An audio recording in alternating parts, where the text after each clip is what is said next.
Good morning, everyone.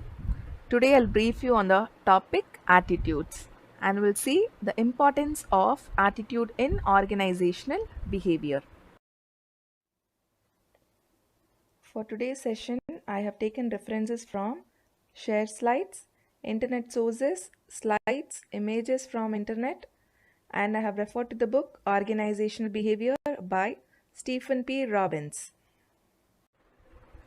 Attitudes are the feelings and beliefs that largely determine how employees will perceive their environment, commit themselves to intended action, and ultimately behave. It is nothing but the feelings and beliefs that largely determine how employees will perceive their environment, commit themselves to intended action, and ultimately how do they behave. Based on these feelings and beliefs only, finally the outcome will be their behavior. In psychology, attitude is a psychological construct, a mental and a emotional entity. In fact, attitude is a very complex thing to be defined. It is nothing but it is a response which a person receives from a person or a place, thing, event. Based on these things, how does a person respond? And ultimately, how does he behave? That is what is attitudes. Now we'll see the definition of attitude. According to Jordan Alport, attitudes are a mental and neural state of readiness, organized through experience, exerting a directive or dynamic influence upon the individual's response to all objects and situations within which it is related to. It is nothing but it is a mental and a neural state of readiness and which comes from an experience with regards to the response to all objects and situations. The concept of attitude is probably the most distinctive and indispensable concept in contemporary American social psychology. No other term appears more frequently in the experimental and theoretical literature. From this word itself, you can understand how important attitude is. It is the most frequently appearing term in experimental and theoretical literature.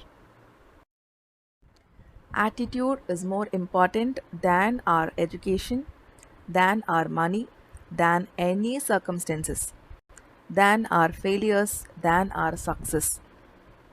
It is more important than what other people think, or what other people do, or what other people say.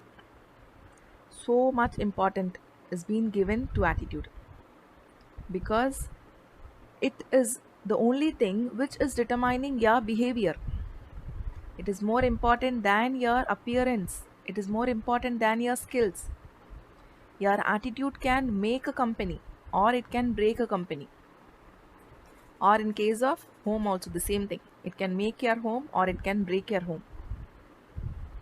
And we have a choice.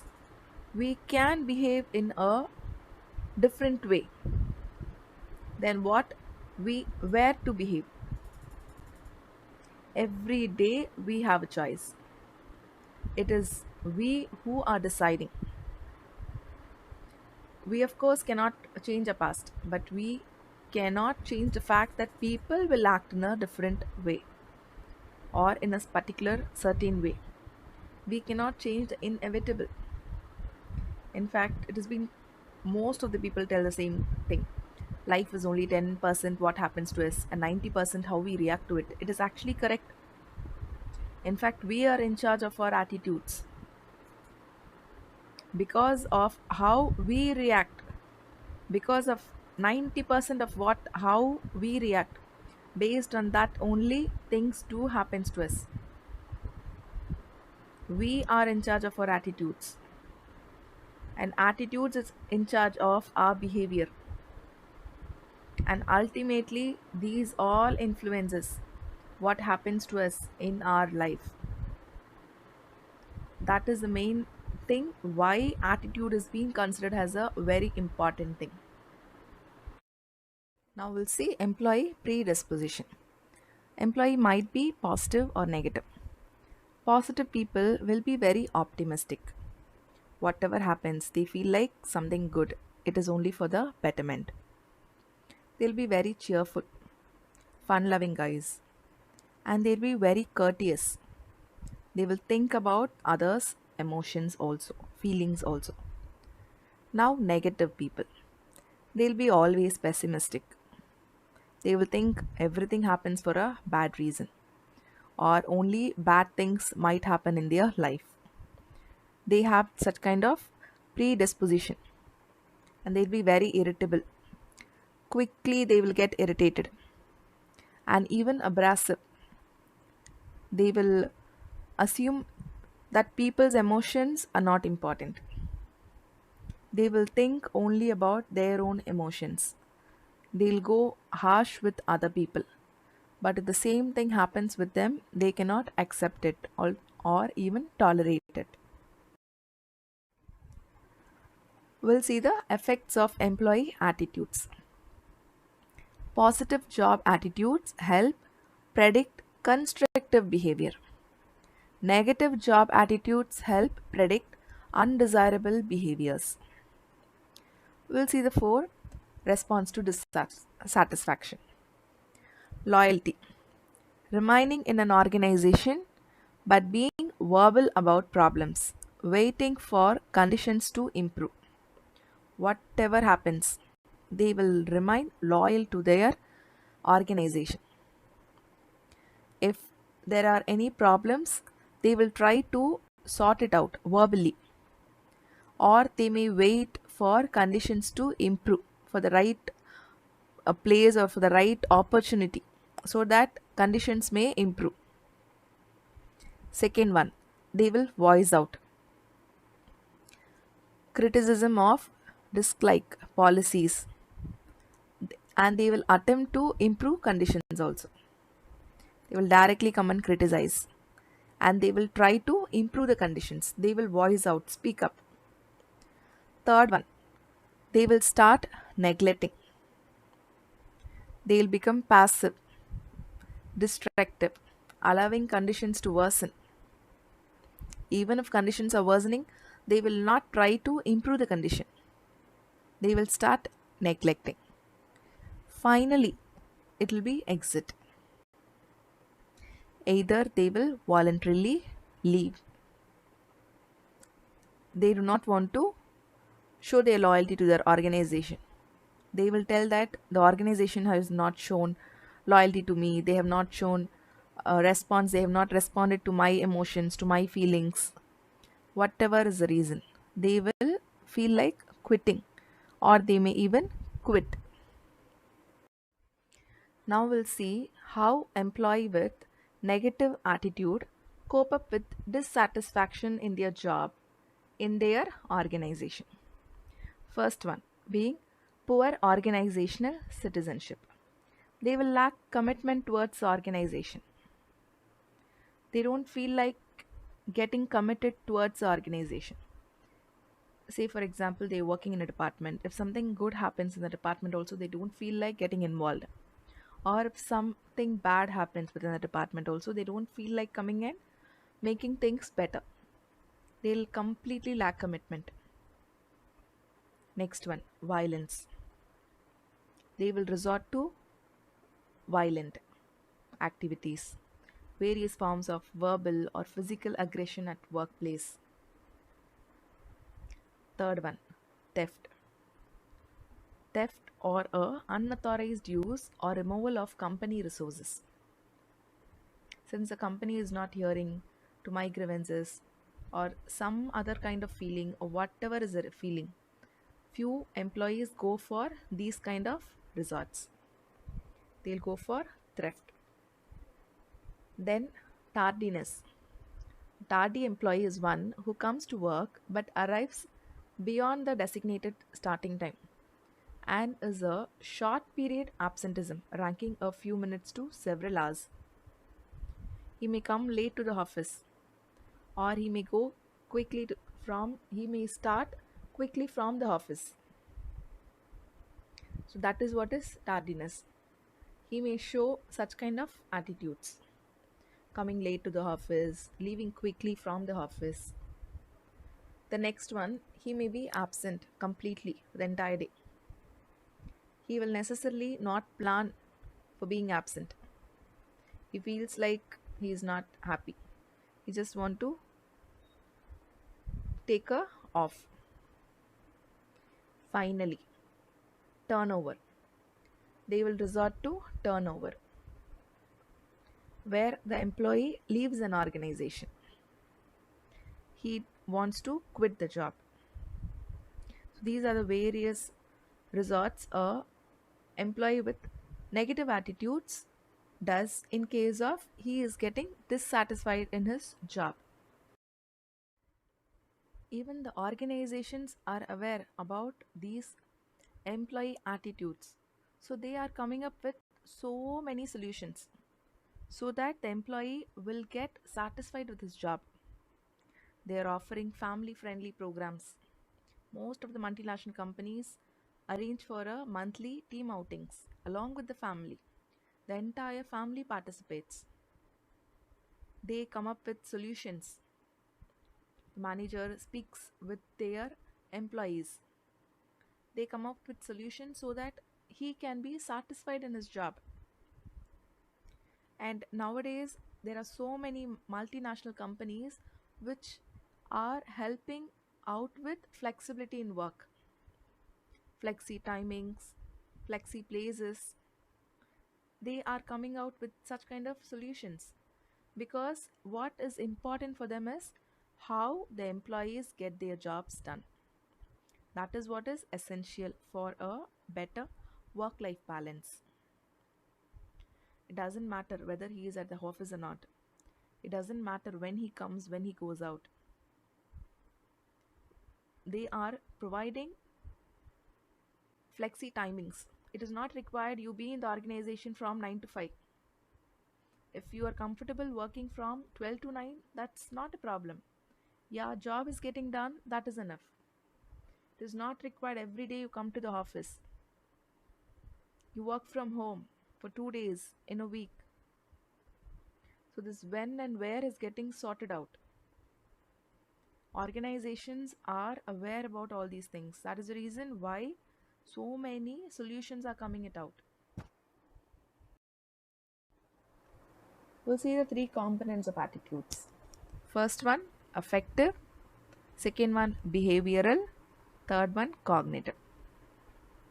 We saw the same components in learning also. Affective, feelings or emotions about an object. Behavioral, how one intends to act towards someone or something. Behavior. Cognitive, belief or ideas one has about an object. So, based on your affective, based on your behavioral, based on your cognitive, based on all these things, your attitudes are getting formed. You are perceiving things either in the right way or in the wrong way. Everything depends on these three things: your feelings and emotions, how one intends to act towards someone. You are already set a set of value system, a set of belief or ideas you have about an object. So all these three things are the components of attitudes. Now we'll see the sources of attitude. It is almost the same as we saw in the case of values, personality. It is almost the same. You'll have one is heredity, one is learned sources. Heredity, influence of family. In fact, before consumption itself, what happens is like the characteristics you get from your family or after your birth, you are observing things from your parents, from your grandmother, grandfather. Based on that, it is getting influenced. In your preschool, in your school timings, in your college days, you get influenced by your friends. And in fact, it is a most major influence because you spend so much of time with your friends in your school and in your college days. So, what happens? You will even start imitating them. You will start talking like them, you will start walking like them. Everything will be like good. Whatever they do, you also feel like doing it. Then, it is from personal experience. What you experience, based on that, your attitude is getting formed. And finally, because of exposure to direct marketing and mass media, because of social medias, because of other kind of all that you have been seeing, reading from the books, from culture, from religion, from so many things which you have been seeing from a social media or from anywhere else. Everything is helping you to form your attitude. And in fact, your attitude is getting formed, a complete set of your attitude is getting formed before the age of 10 years. So by 10 years, and in fact after that, what happens? Yes, it do changes. Timely basis, it do changes, but a complete set is getting determined by the age of 10 years. Next, we'll see dimensions of work attitudes.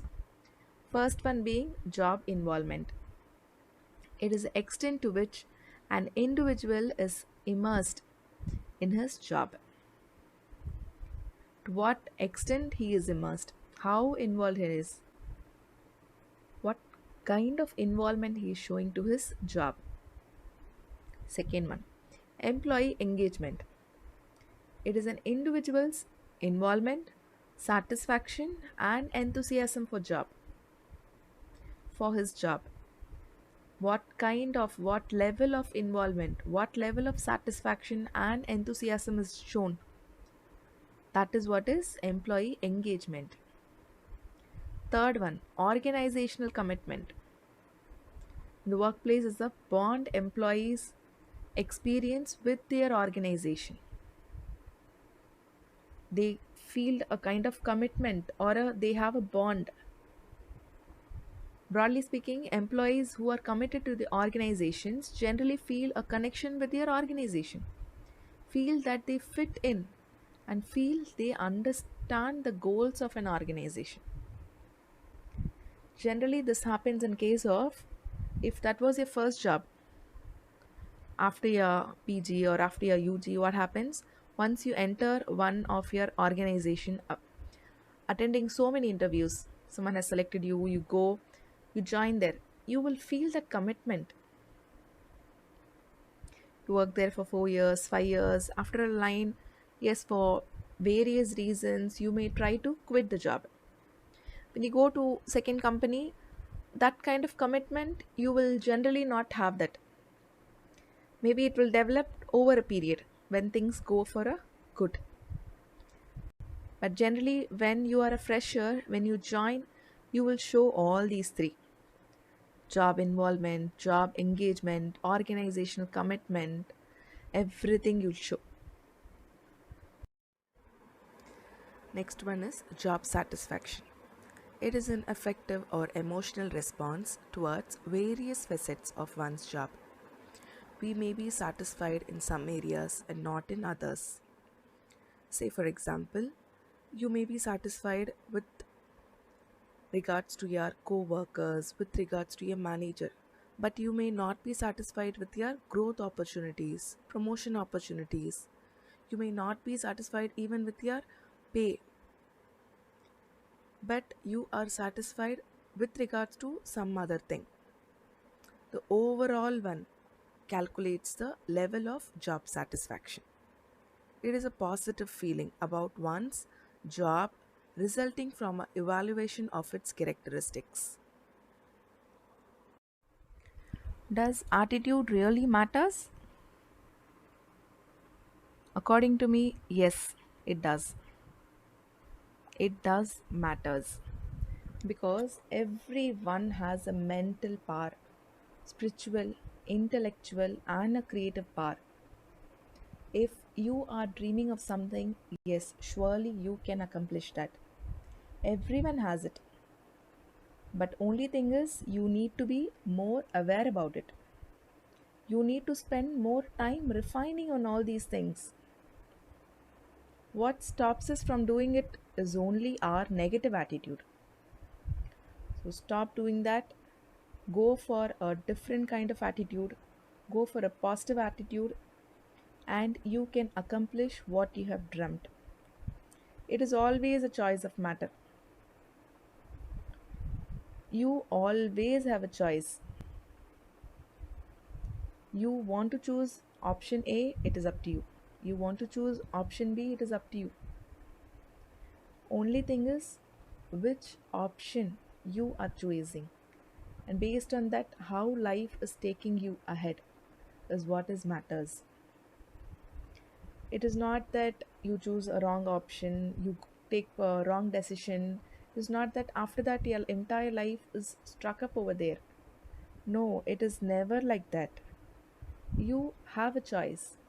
You can either come back or you can proceed with a different attitude, with a different direction. It is not always in a fix. You can change it.